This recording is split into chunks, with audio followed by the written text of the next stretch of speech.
नमस्ते दोस्तों, जय श्री कृष्णा, जय श्री राम, हर हर महादेव। भक्ति वाणी यूट्यूब चैनल में आपका स्वागत है। आज हम जानेंगे गणेश चतुर्थी का त्योहार इस साल 19 सितंबर से मनाया जा रहा है। गणेश चतुर्थी के बाद 10 दिनों तक लगातार गणेशोत्सव की धूम देखने को मिलती है। गणेश चतुर्थी आस्था से तो जुड़ा ही हुआ है, लेकिन स्वतंत्रता आंदोलन के इतिहास में भी इसकी खास अहमियत रही है। आइए आपको बताते हैं गणेशोत्सव का बाल गंगाधर तिलक और देश की आज़ादी की लड़ाई से जुड़े इतिहास के बारे में। आज से करीब 100 साल से पहले लोकमान्य बाल गंगाधर तिलक ने ही गणेशोत्सव की नींव रखी थी। इस त्योहार को मनाने के पीछे का उद्देश्य अंग्रेजों के खिलाफ भारतीयों को एकजुट करना था। आज जिस गणेशोत्सव को लोग इतनी धूमधाम से मनाते हैं, उस पर्व को शुरू करने में लोकमान्य बाल गंगाधर तिलक को काफी मुश्किलों का सामना करना पड़ा था। 1890 के दशक में स्वतंत्रता संग्राम के दौरान तिलक अक्सर चौपाटी पर समुद्र के किनारे बैठते थे और वे इसी सोच में डूबे रहते थे कि आखिर लोगों जोड़ा कैसे जाए। अंग्रेजों के खिलाफ एकजुटता बनाने के लिए उन्होंने धार्मिक मार्ग चुना। तिलक ने सोचा कि क्यों न गणेशोत्सव को घरों से निकालकर सार्वजनिक स्थल पर मनाया जाए, ताकि इसमें हर जाति के लोग शिरकत कर सके। धार्मिक ग्रंथों के अनुसार श्री वेद व्यास ने गणेश चतुर्थी से महाभारत कथा श्री गणेश को लगातार 10 दिन तक सुनाई थी, जिसे श्री गणेश जी ने अक्षरश लिखा था। 10 दिन बाद जब वेद व्यास जी ने आंखें खोली तो पाया कि 10 दिन की अथक मेहनत के बाद गणेश जी का तापमान बहुत बढ़ गया है। तुरंत वेद व्यास जी ने गणेश जी को निकट के सरोवर में ले जाकर ठंडे पानी से स्नान कराया था। इसलिए गणेश स्थापना कर चतुर्दशी को उनको शीतल किया जाता है।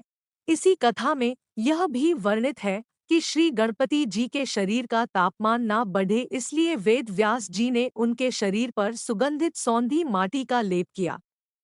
यह लेप सूखने पर गणेश जी के शरीर में अकड़न आ गई, माटी झरने भी लगी। तब उन्हें शीतल सरोवर में ले जाकर पानी में उतारा। इस बीच वेदव्यास जी ने 10 दिनों तक श्री गणेश को मनपसंद आहार अर्पित किए। तभी से प्रतीकात्मक रूप से श्री गणेश प्रतिमा का स्थापन और विसर्जन किया जाता है और 10 दिनों तक उन्हें सुस्वादु आहार चढ़ाने की भी प्रथा है। मान्यता है कि गणपति उत्सव के दौरान लोग अपनी जिस इच्छा की पूर्ति करना चाहते हैं, वे भगवान गणपति के कानों में कह देते हैं। गणेश स्थापना के बाद से 10 दिनों तक भगवान गणपति लोगों की इच्छाएं सुन सुनकर इतना गर्म हो जाते हैं कि चतुर्दशी को बहते जल में विसर्जित कर उन्हें शीतल किया जाता है। गणपति बप्पा से जुड़े मोरया नाम के पीछे गणपति जी का मयूरेश्वर स्वरूप माना जाता है। गणेश पुराण के अनुसार सिंधु नामक दानव के अत्याचार से बचने के लिए देवगणों ने गणपति जी का आह्वान किया। सिंधु का संहार करने के लिए गणेश जी ने मयूर को वाहन चुना और 6 भुजाओं का अवतार धारण किया। इस अवतार की पूजा भक्त गणपति बप्पा मोरया के जयकारे के साथ करते हैं। इन 10 दिनों में गणेश जी एक ही आसन पर बैठकर महाभारत को लिपिबद्ध करते रहे।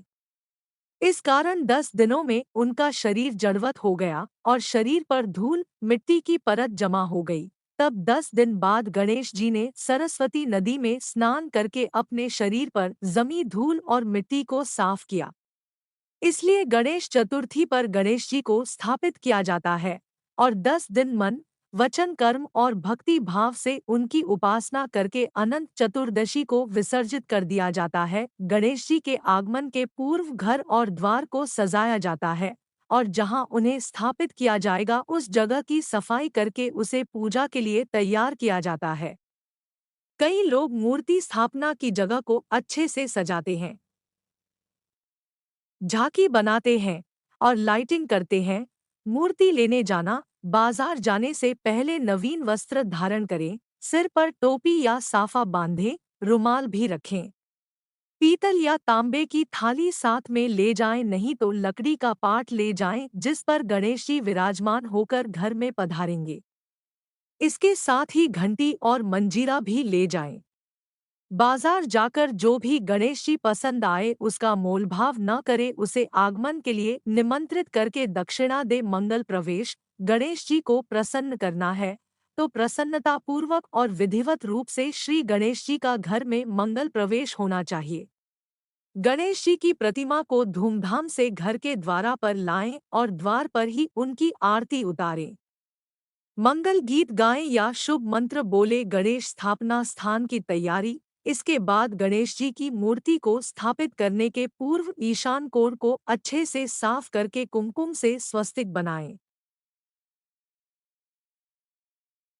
बाद गणेश जी की मूर्ति को स्थापित करने के पूर्व ईशान कोण को अच्छे से साफ करके कुमकुम से स्वस्तिक बनाएं और हल्दी से 4 बिंदी बनाएं। फिर एक मुट्ठी अक्षत रखें और इस पर छोटा बाजोट चौकी या लकड़ी का एक पाट रखें। पाट पर लाल, पीला या केसरिये रंग का सूती कपड़ा बिछाएं। चारों ओर फूल और आम के पत्तों से सजावट करें और पाट के सामने रंगोली बनाएं। तांबे के कलश में पानी भरकर उस पर नारियल रखे। गणेश स्थापना आसपास सुगंधित धूप, दीप, अगरबत्ती, आरती की थाली, आरती पुस्तक, प्रसाद आदि पहले से रख लें। अब परिवार के सभी सदस्य एकत्रित होकर गंगणपते नम का उच्चारण करते हुए प्रतिमा को पाट पर विराजमान करें। अब विधिवत पूजा करके आरती करें और प्रसाद बांटे। नित्य पूजा और आरती। अब 10 दिनों तक गणेश जी की सुबह और शाम को नित्य पूजा और आरती करें और आरती के बाद प्रसाद वितरण करें। इस तरह करें गणेश विसर्जन।